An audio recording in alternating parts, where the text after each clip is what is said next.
Ministri i Brendshëm Besfort Lamallari ka reaguar pas protestave të dhunshme të ditës së njëjtë përpara kuvendit, ku qytetarët sulmuan jo vetëm deputetët, por edhe punonjësit e policisë dhe dëmtuan makinat e tyre.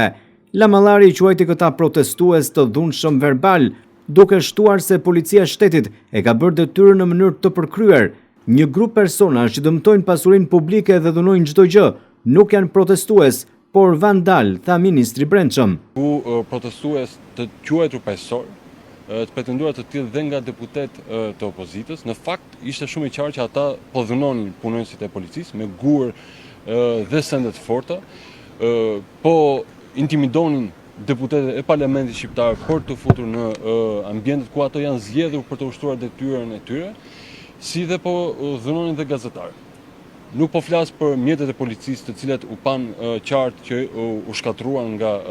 protestues të ashtu quajtur paqësor, por që unë nuk mendoj që ato mund të quhen protestues, ato nuk kanë bën fare me protestën, një grup personash të cilat me gurën në duar dhunojnë punonjësit e zbatimit të ligjit, punonjësit e çdo punonjës tjetër që kalon aty pranë dhe dëmtojnë pasurinë publike, në fakt nuk janë protestues, ata janë thjesht vandal. Ministri i Brendshëm Besfort Lamallari theksoi gjithashtu se policia e shtetit do të japë përgjigjen këtyre personave sipas ligjit. Policia e shtetit është aty për të garantuar zbatimin e ligjit dhe ka bërë këtë në mënyrë të përkryer, shumë profesionale gjatë gjithë kësaj kohe. Nga ana tjetër, duke bërë dallime të qartë mes protestuesve të cilët ushtrojnë të drejtën e tyre kushtetuese, që tregon pikërisht edhe një nivel të një demokracie të shëndetshme dhe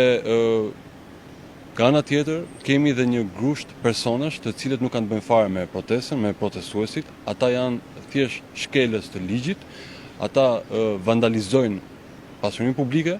punonjësit e shtetit, të cilët janë në shërbim pikërisht të mbarvajtjes së protestës, kështu që rrjedhimisht dhe përgjigjja do jetë proporcionale për këta persona dhe përgjigjja vetëm është sipas ligjit, përgjigjja duhur.